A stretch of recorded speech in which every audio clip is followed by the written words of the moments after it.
ഓം ശാന്തി. ഭഗവാനുമായി നമുക്ക് ഒരിക്കലും വേറിട്ടിരിക്കാൻ സാധിക്കാത്ത തരത്തിൽ പലതരത്തിലുള്ള സംബന്ധങ്ങളുണ്ട്.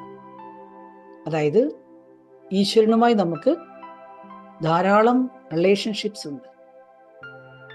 അതിൽ വളരെ പ്രധാനപ്പെട്ട ഒന്നാണ് കൂട്ടുകാരൻ.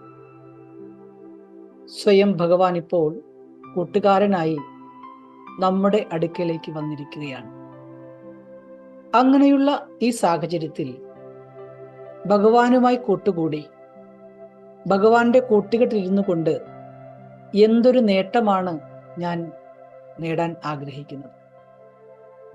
ഭഗവാനെ കൂട്ടുകാരനായി വെക്കുന്ന ആ സംബന്ധത്തിലൂടെ എന്ത് പ്രാപ്തി, എന്ത് ലാഭം നേടാനാണ് ഞാൻ ആഗ്രഹിക്കുന്നത്. ഇതിനെ പ്രതി ഒരു രൂപരേഖ തയ്യാറാക്കൂ.